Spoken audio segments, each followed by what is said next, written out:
Broadly, we'll discuss the overview of control, how we classify control as preventive, directive, use of flowcharts in our day-to-day work, accounting cycle and associated controls, and in the last we'll see what control management puts for day-to-day operations.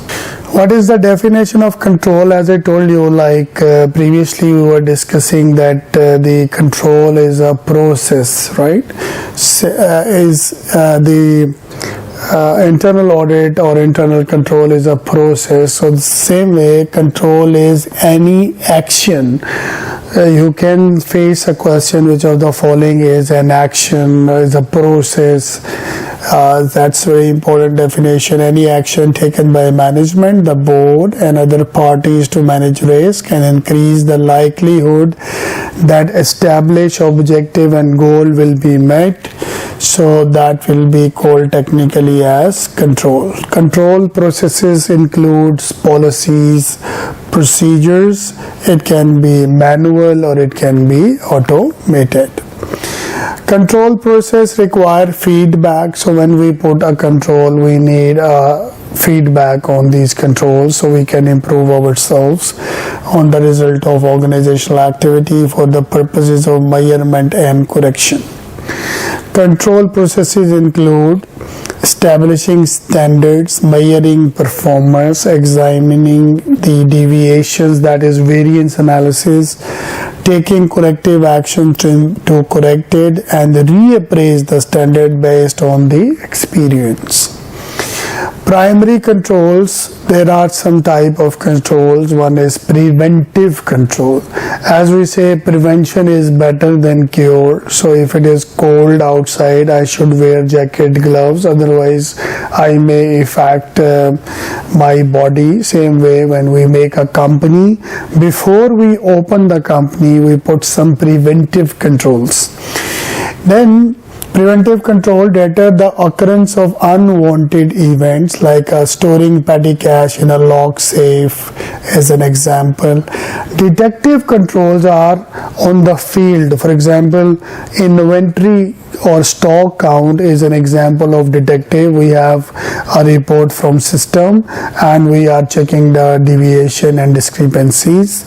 So alert the proper people after an unwanted event. They are effective when detection occurs before material harms occurs. The one is corrective controls. Corrective is for correction. Sometimes you are correcting the negative effects of unwanted events. Example is all cost variances over a certain amount must be justified. And directive controls are those controls which are directional in nature. For example, head of CIA, internal audit head will say all of my employees should go and do CIA examination. That is his directional. Of course he cannot force. So cause or encourage the occurrence of a desirable event. These include policy and procedure, employee training, job descriptions.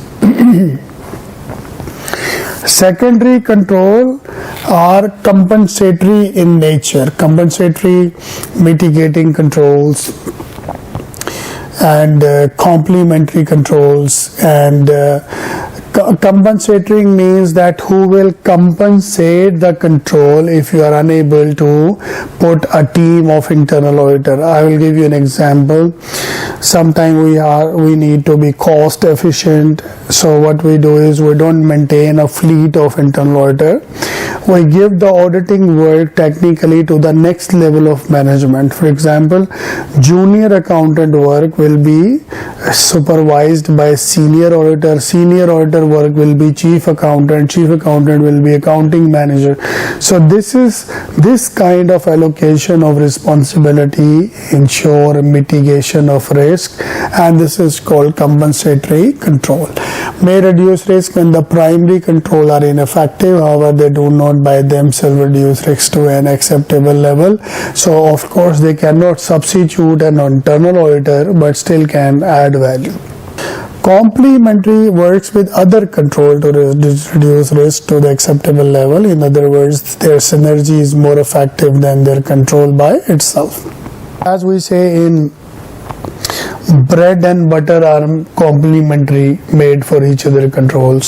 Separating the functions of accounting for and the custody of cash receipt is complemented by obtaining deposit slips validated by the bank. So there is a process. I will receive money from the customer money will go in the bank, so validation will be a complementary ones. We can classify control in other ways. One is online and one is offline. There are some businesses which are online, eBay, or which you can just go online and you can buy. They don't have physical stores. So for that kind of control we need a little bit different atmosphere. For example, if my English is weak, I will write M-A-L-E mail, someone will write M-A-I-L mail, so we can't let people choose. So we use pre-formatting, means drop downs, or not let people enter too much.